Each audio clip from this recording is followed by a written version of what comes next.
Book 7, Canto 2.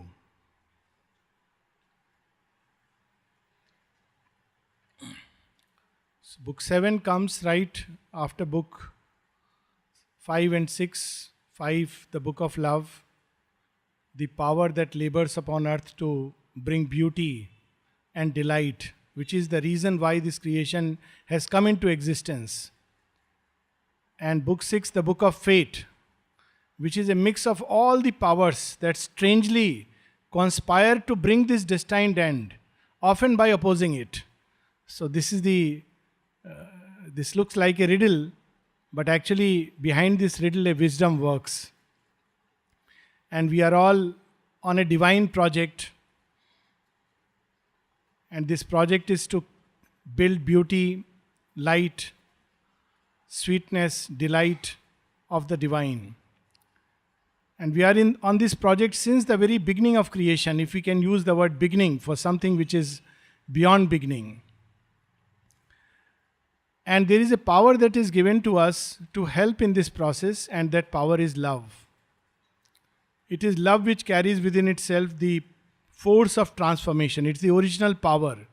The power that has gone into creation to rescue it out of darkness, unconsciousness, obscurity. And standing across this power, seemingly opposing it, is death. But the most beautiful part is that ultimately, in this project, everyone has his own role to play. So if we take it like a big project work on which we are laboring, then what does death really do? Its purpose is to test whether we are really ready or not. So it comes to test our sincerity by opposing all that we strive to build here. It tries to bring doubts, discouragement, despair, but it has sometimes very mischievous and misleading agents also. Desire and company, which distracts us from the original plan. The original plan is to build delight, to create delight, to multiply delight. But desire says it's a very difficult thing. I'll give you delight at a much cheaper price and in a much easier way. So, like when we go to the market before, if we don't know what is a real diamond, what is its worth, and always there is something in us which wants to get things easily. So there are people sitting with shops who are ready to give us at a much cheaper rate, and we are ready to buy. And that's where the problem lies, that we get distracted because there are things which are readily available which mimic or imitate delight, but they are not delight. Very soon we get to know. We carry, one of the ways to distinguish real gold from artificial one, it's a tragic way to do it, is to buy it, take it home. So after some time, the shine will go away. So this is the way we get to know. And so on over a period of time, we discover that no, I am looking for shine. This is not what I need. I want the real stuff. So this is how they prepare us. In a certain sense, they feed our fire and take us from one step to another. That is what is the purpose of death, to lead us from mansion to mansion, as Sri Aurobindo says, till we are ready for the ultimate victory. So it's a wonderful project on which we are all there and we get our wages. The beautiful wages is that in this project, it's not like after a month we get pay. That's too late. So every moment when we align ourselves to the divine project, we experience delight, the joy of creation, the beauty of creation. It's instant. It's not like late payment. And the moment we deviate from it, there is a marker. And that comes as suffering, pain of various forms. So it's actually very simple in a certain sense. Time to time when this project enters into critical and crucial stages, when either something new will be formed or the whole project may collapse, at that point of time, the divine, the supreme mystery, or as the mother puts it, the great secret, comes and labors with us, struggles with us, and leads the way, opens the door, once again creates the balance right, takes us to a higher state of equilibrium. And that is the avatar. This is the work of the avatar. And we may use the word that we are on Project Savitri. And the original power that has gone into creation, Savitri, and of course, along with her, as her partner, as someone who has to work in collaboration, is Satyavan, the soul within us.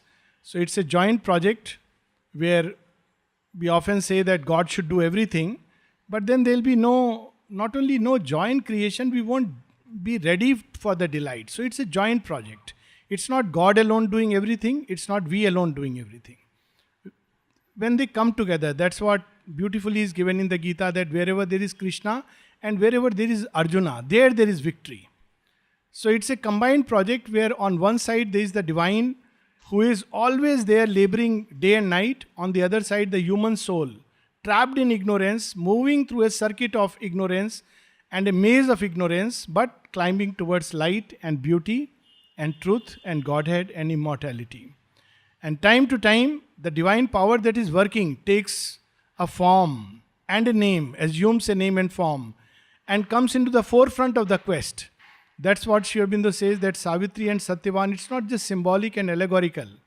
They are conscious and living powers, beings, and time to time they take form and name to help us.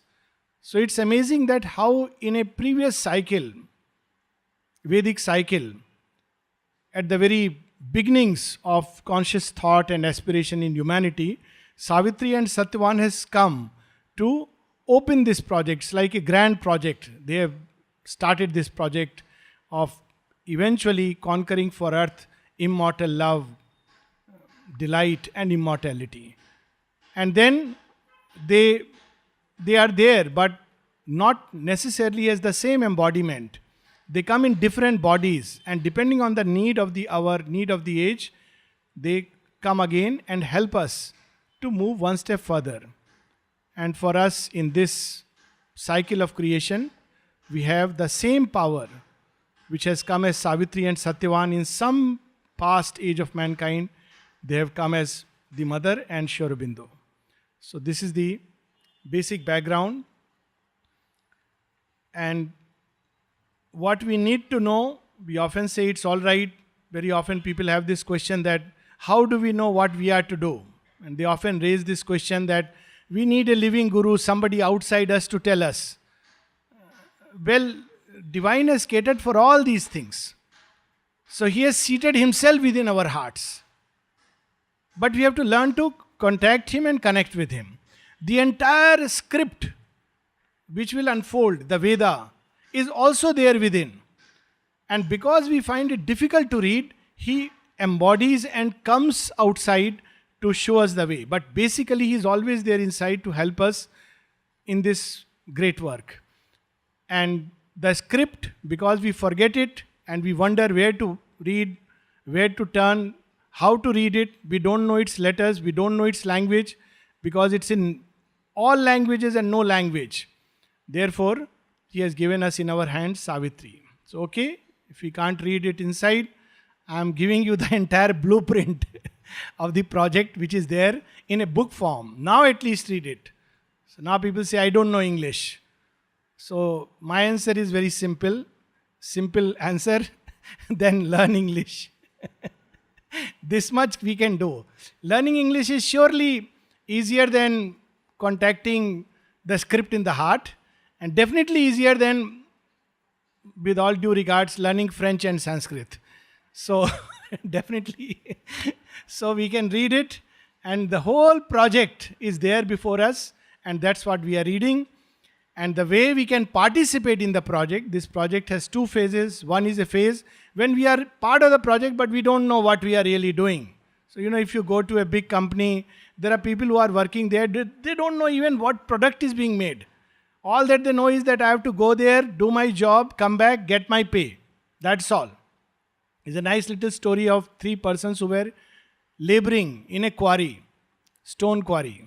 And someone asked, what are you doing? And a man who seemed to be carrying a huge load of stone on his head, he said, can't you see? Are you blind?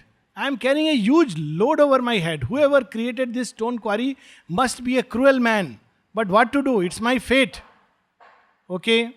Then he sees another man also carrying a stone, but a little more cheerful. So he asked him, what are you doing? Oh, don't you see, I am earning my wages. And if I do well, I'll get more money. Very good. Then he sees a third person doing the same thing, but a smile and joy on his face.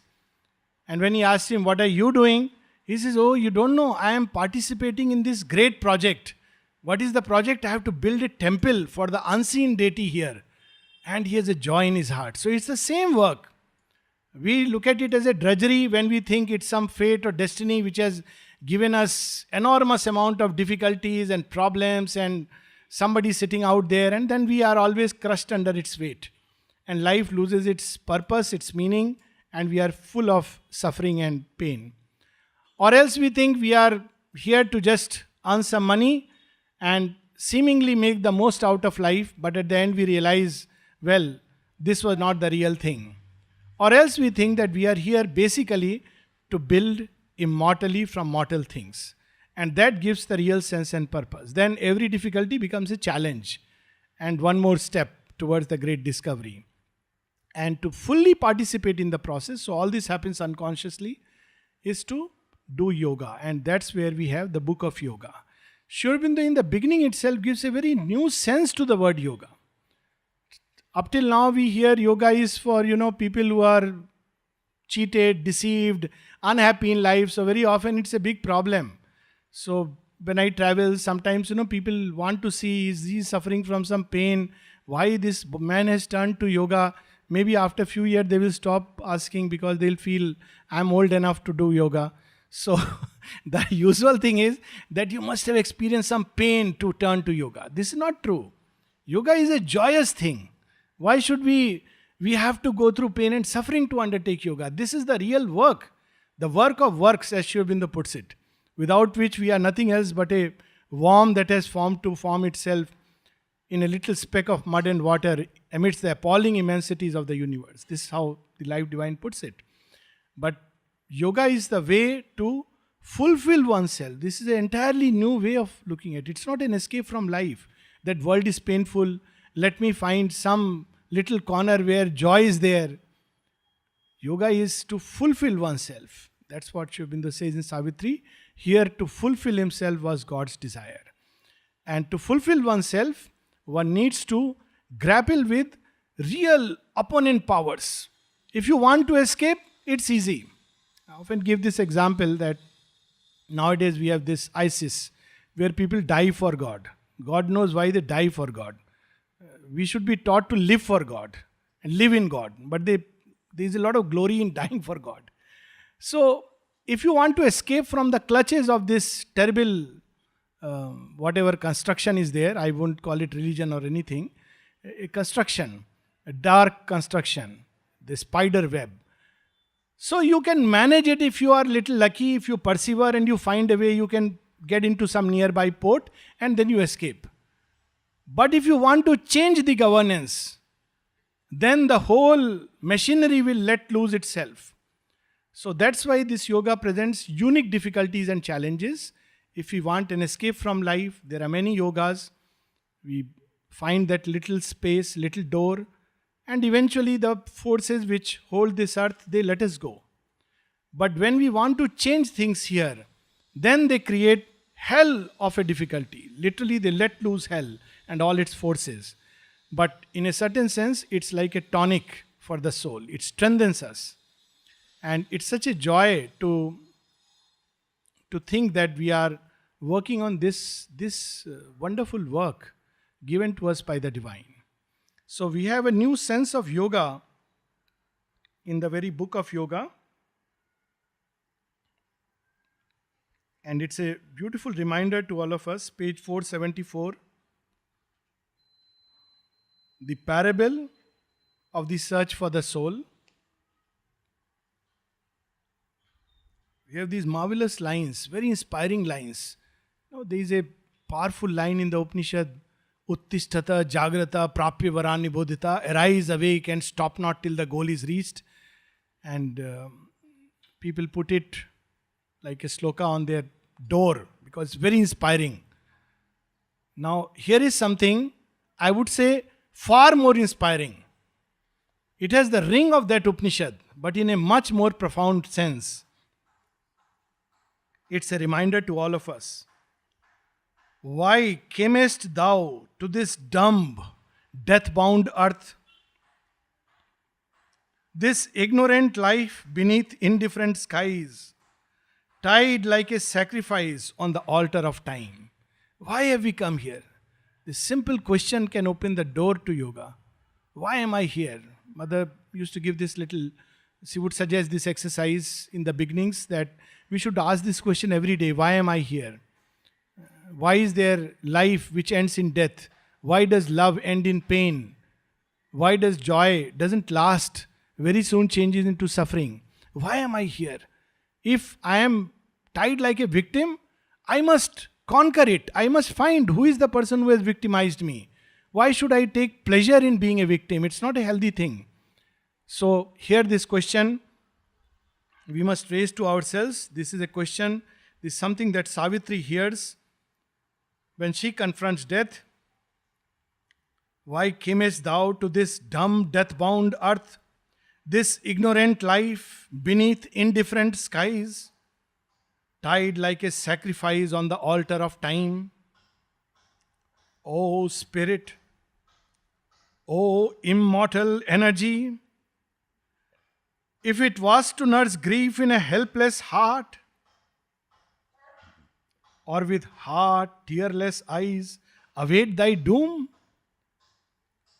Look at the way it addresses Savitri. O spirit, this is our real identity, immortal energy. Have we come here to just remain helpless against doom, against fate, against darkness, against death? And then comes the master stroke. Arise, O soul, and vanquish time and death. This is the spirit of the yogis of old. Not a defeatist spirit running away from life, but a spirit that conquers life. Quite naturally, Savitri asks, but where is my strength? This is what we ask. Someone asked the question to mother. There is an interview of the mother where the person asks the mother, but where to find this strength? And the mother gives a very beautiful answer. She says, it is within you. Don't try to find it from those around you. You're all the time looking for props outside. The strength is within you. So Savitri asks the same question, where is my strength? My strength has been taken from me and given to death. They seem stronger. And then Savitri is asked to do yoga to discover this strength. So yoga is not to run away, but to find this strength that can conquer time and death and alter fate, change destiny. This is the power of yoga. And we see in India great yogis who have tried to practice this kind of yoga where they would want to change the course of destiny. And Savitri is one such yogini. And what is the way to practice this yoga? Savitri receives a eightfold program, just as Sri Aurobindo received the 8 limbs of yoga. So in the early stages. Now Sri Aurobindo has clarified this was in the beginning it was given to me. Then as the yoga proceeded, many new things came, the path became wider and easier. That was his work was. So we don't have to practice that eightfold limb of yoga. Now we have a much simpler way. But Savitri receives this yoga and the path. And what a beautiful path. On the next page, page 476, the program for yoga.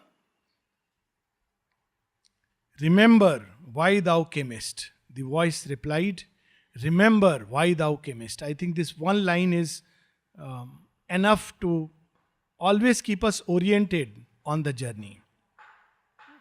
If one thing can steer our compass right during all the moments of life, even in crisis, in distractions, when we are misled, just to remember one thing, why thou camest, why have we come, and to remind ourselves again and again. Remember why thou camest. So why have we come? Find out thy soul, recover thy hid self. The beauty of this is nobody can take it away from us. No outer obstacle can come in the way. Even outer obstacles can feed it. See how Sri Aurobindo, when he's confined into the jail, he says, this is a wonderful opportunity to discover the hid self. So, when we are most alone, when we are in the, in the most difficult situations, that is the time given to us to really go within and discover this soul. In silence, seek God's meaning in thy depths. What does the divine intend in me? There must be a will that has projected me in time and space, given me a name and form. What is that will in me? We know the will in creation is for transformation. But what is this will in me? What God wants me to do? All the time we are busy fulfilling parents' wishes, ego wishes, society's wishes, all kinds of wishes. And at the end, nobody is satisfied. At the end of the day, parents say, yeah, but we would have been happy if you got a good job there. Look at the neighbor's son. There is always a neighbor whose son is better. So, or our ego always feels I am a little less than someone else. And the society is the last creature which can ever be satisfied. But there is someone whose will we are here to fulfill. God's meaning in our depths. What does He intend? Open. In silence, seek God's meaning in thy depths, then mortal nature change to the divine. By fulfilling the divine will within us. Not by fulfilling somebody else's will. This is one of the big play of falsehood.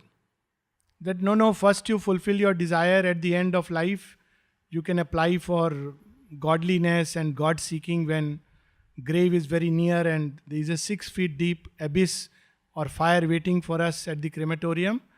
Then we start taking these things. But that's not the path.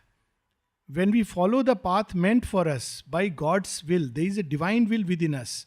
To fulfill that, to fulfill God in man is man's manhood. That is why we see this very beautifully in the Ish Upanishad. The path is given in a very cryptic way. Kurvanne he karvani jiji vishe chatang sama. Doing verily thy works in the world. Now what works? And that's where comes the catch. That by doing the works which are assigned to us by the divine, it may be anything whatsoever, the path opens. Otherwise it remains closed. As long as we are doing works for 100 agencies, we are not really working. And when we do it, then mortal nature has the possibility of changing into divine. Open God's door. Enter into His trance. So beautiful. All doors are closed. The friends have turned their back away. The lawyer says, I can't help your case. The police says, please come tomorrow because I am very busy with VIP movements. And the priest wants a big fat money. The doctor has given up. But there is one door which we can always open because it's an intrinsic door. And the sign that that door is opened is there. Peace rushes into us and a stillness falls upon the instruments. It's so beautifully given. Open God's door. Enter into His trance. Cast thought from thee, that nimble ape of light. In His tremendous hush, stilling thy brain, His vast truth wake within, and know and see. A whole program, step by step. To become quiet is to allow this light, this truth to manifest inside us. In the enormous emptiness of thy mind, cast from the sense that veils thy spirit's sight. In the enormous emptiness of thy mind, thou shalt see the eternal's body in the world. So this is another question. Why don't we get to know what God intends in us? Because we are all the time, this machinery is going on, distracting us, taking us here, there, all kinds of analysis. But when the mind is quiet, then the light comes. When the senses are quiet, then we see the divine. Otherwise, they are all the time weaving. It's amazing. I was reading a very fascinating book, a medical thriller recently. It's about a person who gets injury to his leg, and then they treat it. But then he develops a strange perception. It's called body image disturbance. He feels he doesn't have a leg. So they tell him, no, you have a leg, please stand. He said, but I don't have a leg. There is no leg, not even the memory of a leg. It's an experience that he has, which is a Vedantic experience, simply because of the cutting of the sense connection. We don't realize how our senses weave the world. Then when the senses return, the sense of balance, which we take it for granted because we are walking, driving, everything, it's called a very, given a very interesting name, proprioception. Means proper place, we should know. Now if that sense is gone, suddenly we have the experience as if space is vanishing. The room becomes curved. The floor looks like an abyss. Children don't have it. That's why they fall easily from a height. They don't know that this is deep. It develops. So in the beginning, these little senses, and all these senses have conjured a world for us. And then it traps us. So as long as these senses, we don't know how to still them, quieten them, or withdraw inside like a tortoise in the shell. And this comes with regular practice. In yoga it is called pratyahar. So unless we learn to withdraw it, we cannot see the divine because he is hidden behind all this. In fact, this man has an amazing experience. He suddenly feels that he is at the beginning of things. Time is not there because he enters into a different, because these senses are not acting. Of course, this is a pathological way, so he can't make much use of it. But as long as the senses are there, they concretize images, and these images are very real for us. So that's why we have to cast from the sense that veils thy spirit sight. One of the ways is, of course, to look, but not look at objects, but look past, look deep, look within. Or else, of course, to turn the gaze within. This practice helps to free from the clutch of senses. Know him in every voice heard by thy soul. In the world's contacts meet his single touch. All things shall fold thee into his embrace. What a wide, world-affirming yoga. Know him in each voice. In world contacts, what appears to us as pleasure and what appears to us as painful, to go past it, not be moved by the initial touch, but look past, look beyond, and then all things will fold thee into his embrace. Conquer thy heart's throbs, let thy heart beat in God. This is the perfect remedy for all arrhythmias. Arrhythmia is a medical term where the heart becomes disorderly, because either it is running fast or running in a chaotic way, but let it beat in God. Love God. And when we are able to do it, something for the mind, something for the sense, something for the life, and something from the heart, when this happens, then thy nature shall be the engine of his works. Thy voice shall house the mightiness of his word. Then shalt thou harbor my force and conquer death. This is the program. It doesn't come automatically or just because we want it. Fortunately, life is not a wishful thinking. Otherwise, there will be far greater chaos than that exists.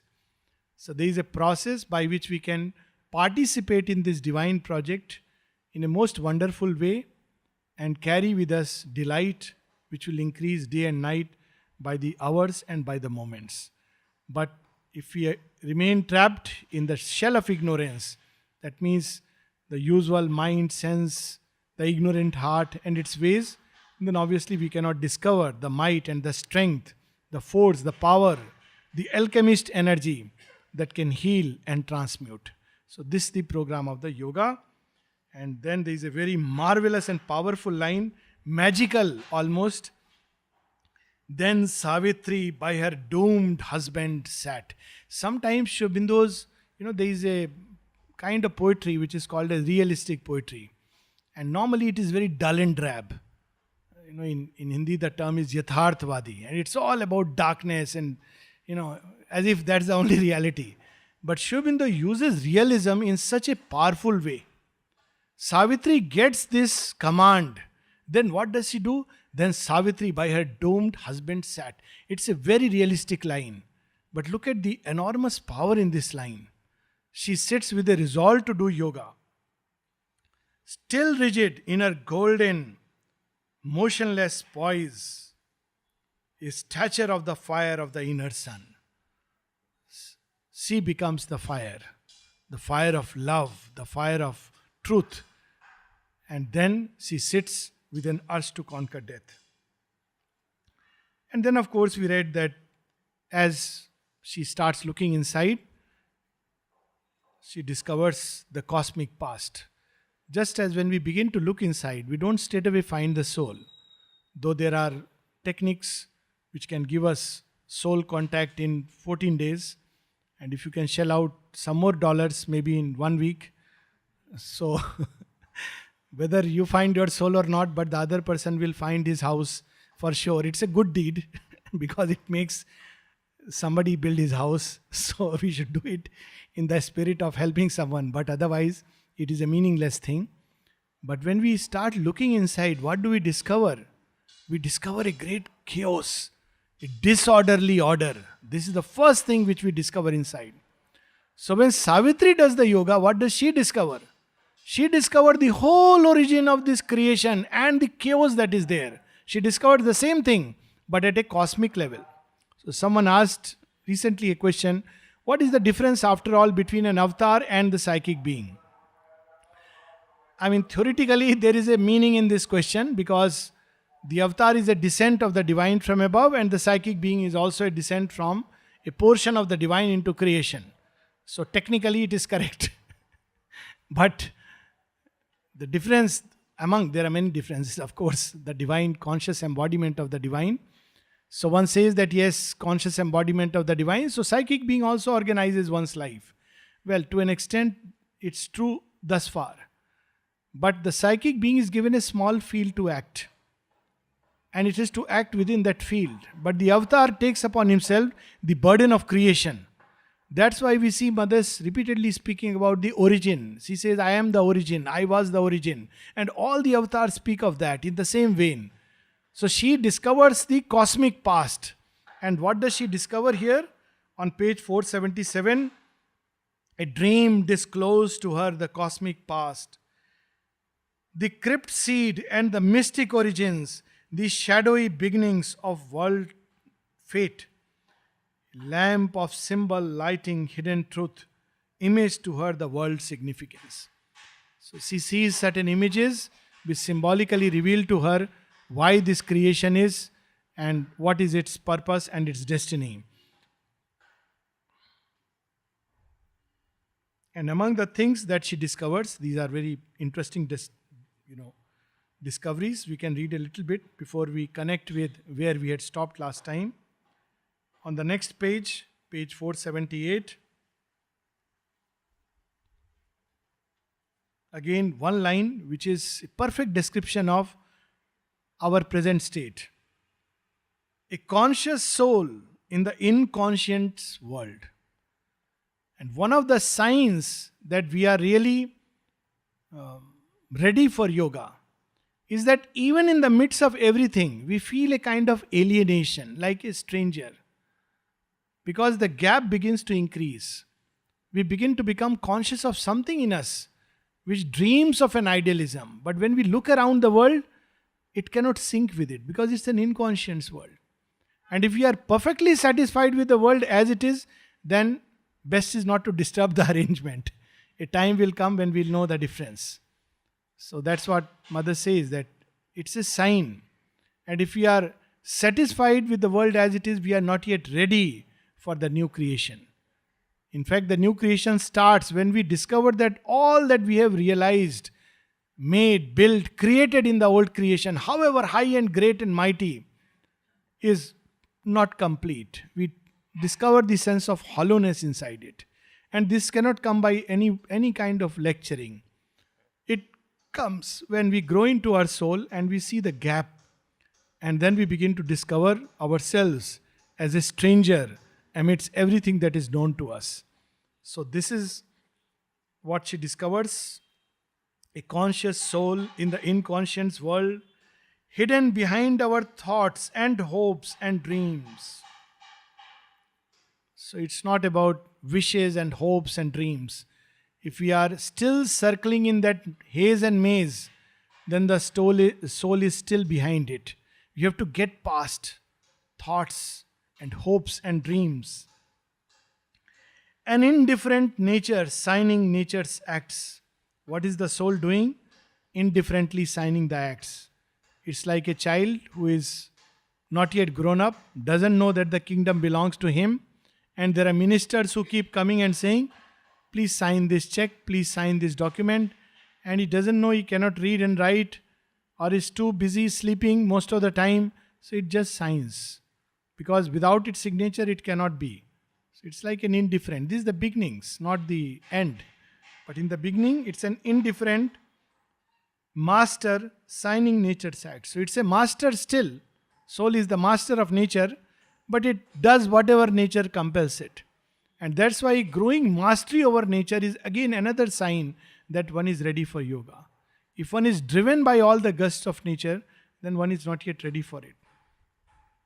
Leaves the wise gerent mind a seeming king. So ultimately, who takes over and looks after the kingdom? We have all these story where the prince has been sent somewhere, or he is too young and the king is no more there. So there is a minister and he takes care of the kingdom. He is only a temporary minister. If he is a good minister, when the prince grows up, he'll say, well, it's your kingdom. But we know what happens when people start as ministers. Very soon they begin to feel, oh, this is my kingdom. I am not just a minister sitting here. And they begin to feel it's my kingdom. And then the danger starts. When the prince comes to claim it, they say, who are you? We don't know you. We don't recognize you. Try everything to send him away. This is what happens with us. Because in the beginning, the psychic being is very small. Very small. It's just a little spark. So mind becomes the vicegerent. In his floating house upon the sea of time, the regent sits at work and never rests. He is a puppet of the dance of time. He is driven by the hours, the moment's call compels him with the thronging of life's need and the babble of the voices of the world. What more perfect description of the mind, for which we feel so proud. Oh, he is very brainy. His brain is not in his control. All the time, all kinds of impulses, thoughts, suggestions, disorderly chaos, which we become aware when we turn within. And we call it, mind. Man prides over the mind. But what is this mind? All the time tossing and turning on the waves of time.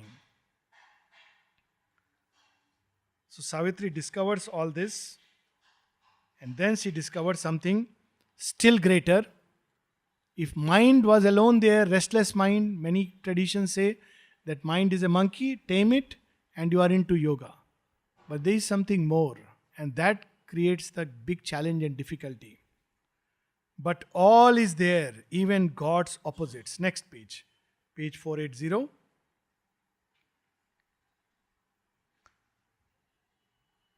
Fourth or fifth line. Man's house of life holds not the gods alone.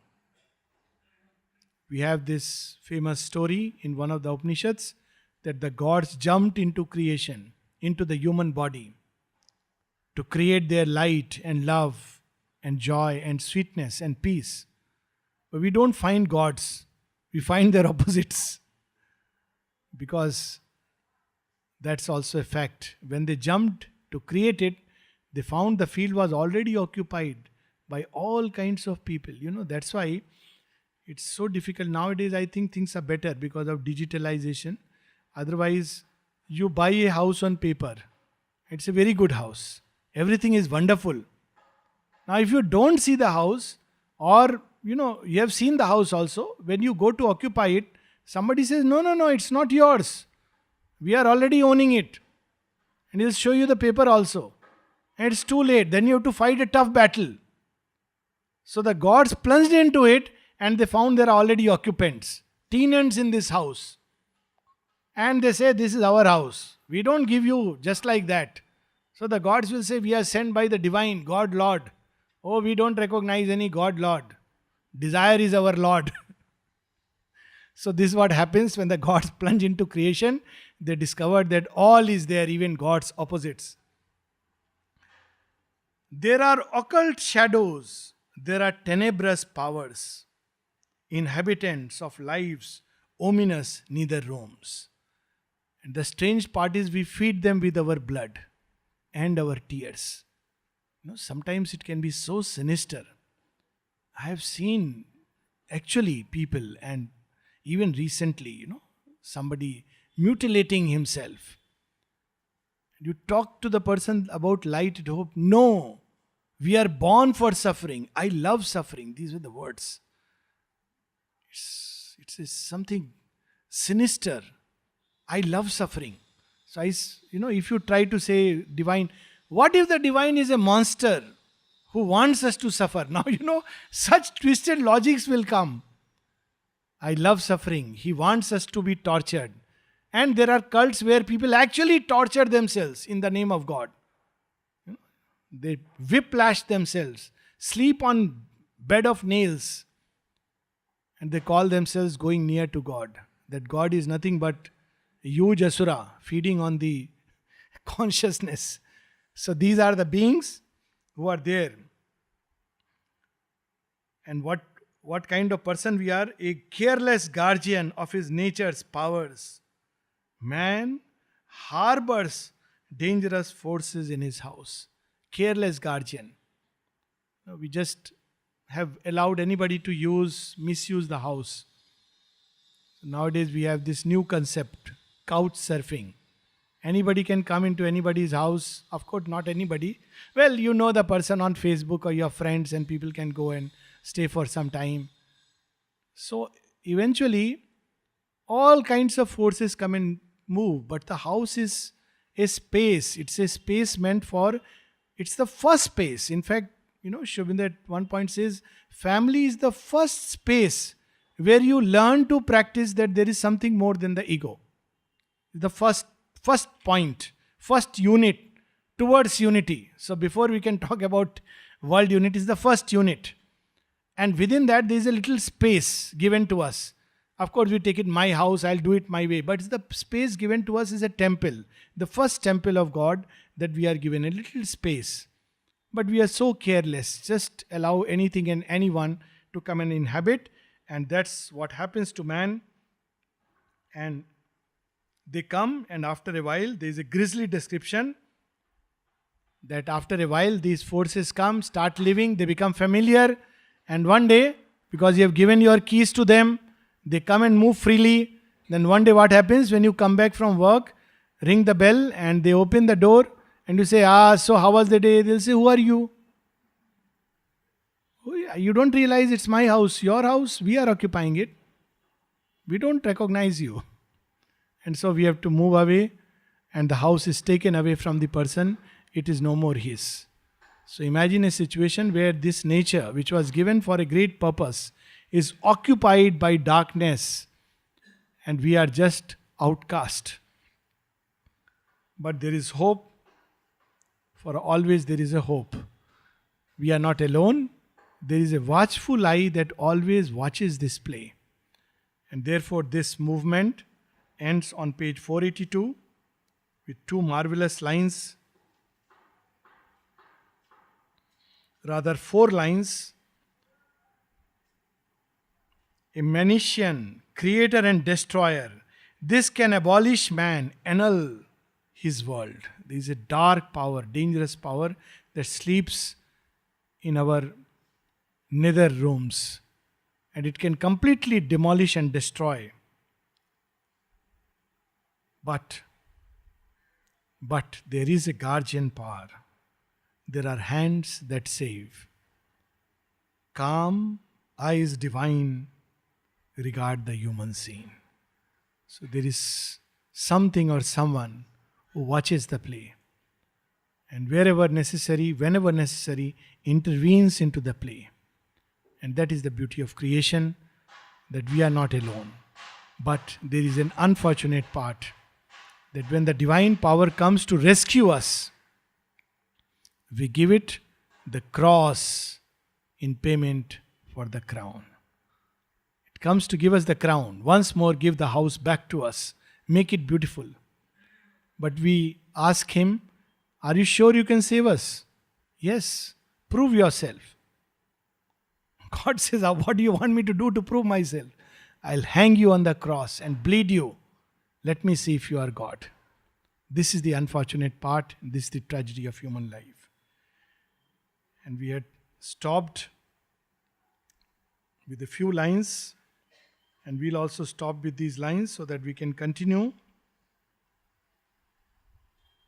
in the next session from where we had stopped. On page 484. Above us dwells a superconscient God. In ignorance, this is how we experience. This is not the ultimate experience. But in ignorance, we experience God is somewhere above, hidden in some superconscient light. Hidden in the mystery of His own light. Around us is a vast of ignorance, lit by the uncertain ray of human mind. Below us sleeps the inconscient, dark and mute. This is how we look upon ourselves and creation in ignorance. But when wisdom comes, we discover He is not only above, but walks with us the journey of life.